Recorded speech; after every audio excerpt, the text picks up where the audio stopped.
Hi, everyone, and welcome to my podcast, That's Life, I Swear. I'm your host, Rick Barron. You know that feeling when you walk into a room and something is just slightly, unexplainably off? I mean, the carpet is the wrong color. The light is too flat. There are no doors. There are no windows. And the hallway ahead just keeps going. Your brain says this place exists, and coincidentally, this place should not. Welcome to the movie, Backrooms. Today we're stepping through the wall. We're talking about one of the most astonishing film debuts in recent memory, Backrooms, directed by Kane Parsons, a 20-year-old from Petaluma, California, who went from unloading 9-minute footage shorts to shattering A24's box office records before he was old enough to rent a car in most U.S. states. We'll talk about what the film gets right, what lingers, and what haunts, and what it's quietly saying about loneliness, escape, and the rooms we built inside ourselves when the real world gets too loud. Ready to begin? Get your popcorn. Welcome to That's Life, I Swear. This podcast is about life's happenings in this world that conjure up such words as intriguing, frightening, life-changing, inspiring, and more. I'm Rick Barron, your host. That said, here's the rest of this story. So let's talk about the plot of the movie. What happens when reality cracks open, not with a bang, but with a quiet, fluorescent hum? That is the unsettling premise at the heart of Backrooms, A24's boldest horror release of 2026. Now the film centers on Clark, played by Chiwetel Ejiofor, a divorced, emotionally adrift furniture store owner and failed architect, a man simmering with resentment over what his life has quietly become. It's one ordinary afternoon in his store's basement, and Clark discovers something impossible. A section of wall that is not quite a wall, a portal into an infinite labyrinth dimension of endless abandoned rooms. What unfolds is less a conventional horror film than a descent into a philosophical nightmare. The backrooms themselves, a sprawling purgatory of buzzing fluorescent lights, honey mustard yellow walls, water-stained carpets, and chambers that seem to breathe new corridors overnight, function as a mirror for Clark's interior world. The deeper he goes, the less he wants to return. Murky swimming pools open onto tighter passageways. Rooms divide and multiply. Architecture becomes surrealistic, and slowly, with devastating clarity, the film reveals its true horror. Clark isn't trapped. He's hiding. Now, running parallel is Dr. Mary, played by Renata Renensvaw, Clark's therapist, who grows increasingly alarmed by her patient's disappearance and begins to investigate the impossible space herself.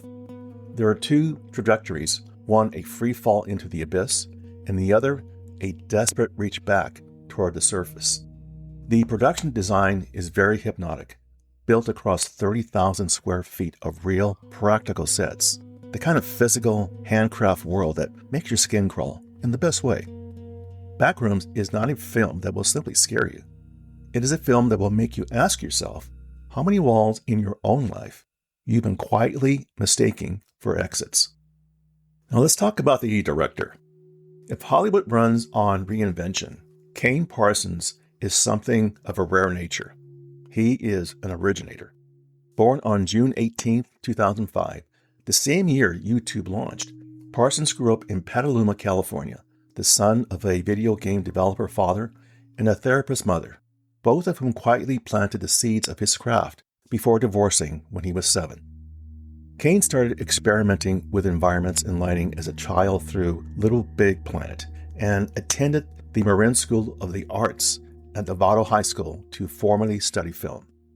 Then on January 7, 2022, at just 16 years of age, he posted a short 9-minute found footage to YouTube titled The Backrooms. It went viral almost instantly, eventually racking up over 79 million views. He followed it with roughly 24 subsequent videos expanding the mythology accumulating more than 197 million total views under his online handle, Kane Pixels. His YouTube channel now boasts 3 million subscribers and 337 million total views. Think about that. Now, Hollywood took notice of Parsons while he was still a teenager. James Wan, the mind behind Saw and Insidious, had his first Zoom call with Parsons and was joined not by an agent, but by Parsons' dad. Wan believed in the project anyway, and the gamble proved visionary. With A24, Atomic Monster, and Blumhouse all aboard, Parsons made his feature directorial debut at the age of 20, becoming the youngest director ever to top the global box office. Now, Backrooms opened to $81.5 million domestically and $118 million worldwide, shattering A24's North American records. He also co-composed the film's haunting score with Edo Van Bremen. Kane Parsons is quite simply the most exciting directorial debut of this decade. Now, what drew my interest in wanting to see this movie? You know, there are movies you see because the trailer stops you cold and you're mesmerized. And then there are movies you feel compelled to see, as if ignoring them would be a small act of being a coward. Backrooms fell firmly into the second category for me, and the reasons are layered. Let me explain. It started as it did for millions, with the original YouTube series. There is something uniquely modern about the Backrooms as a horror concept. It requires no monster, villain, or even a narrative. It requires only the sensation of being somewhere you should not be, in a space that has no exit you can find. The subtle horror aesthetic, long corridors, buzzing lights, rooms that feel vaguely institutional and deeply wrong, taps into something primal about human psychology. You see, we are creatures wired to read environments for safety, and the Backrooms deny us that reassurance entirely. Then came the casting. Chiwetel Ejiofor is one of the most intelligent, physically expressive actors of his generation, and the idea of watching him inhabit a man swallowed by his own emotional avoidance, with the Backrooms as a literal externalization of that collapse, struck me as potentially extraordinary. Renata Riensva, fresh off her acclaimed work in The Worst Person in the World movie, bringing her particular mix of warmth and unease as a therapist, investigating the impossible, felt like a perfect counterweight. And finally, there was the pure audacity of the story behind the story. I mean, a 20-year-old kid from Northern California who taught himself visual effects through video games, who went viral in high school, who had his first studio meeting with his dad on a Zoom call, was making his feature debut with A24 and a $10 million budget.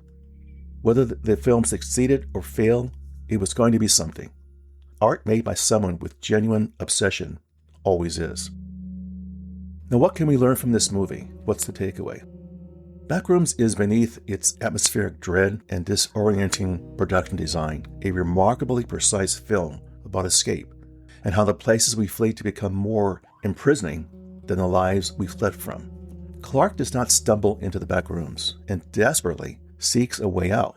He lingers, he explores, rather than return to a real world frightened with failure, loss, and accountability. That is the film's quiet, devastating thesis. Sometimes the maze is not the trap. The refusal to leave is. In an era of unprecedented social alienation, where loneliness becomes a public health crisis, where digital spaces offer endless, consequence-free rooms to wander, the Backrooms function as a lucid metaphor for the artificial worlds we increasingly prefer to the messy, difficult, irreplaceable texture of real life. The film comments on the seduction of constructed environments, of simulated connection, of choosing the hum of fluorescent lights, nothing over the friction of being truly known. Now, the takeaway is not fatalistic. Mary's pursuit of Clark, her refusal to accept his disappearance, is the film's moral argument that love and presence are worth the danger of the search. The lessons Backrooms offers is an old one dressed in terrifying new clothes. What is that? A life half lived in avoidance is its own kind of infinite corridor. The exit you are looking for is almost certainly behind you, in the direction of the things you are most afraid to face. Well, there you go, my friends. That's life, I swear. For further information regarding the material covered in this episode, I invite you to visit my website, which can be found on Apple Podcasts, for show notes and the episode transcript. As always, I thank you for the privilege of you listening and your interest. Be sure to subscribe here or wherever you listen to podcasts so you don't miss an episode. And we'll see you soon.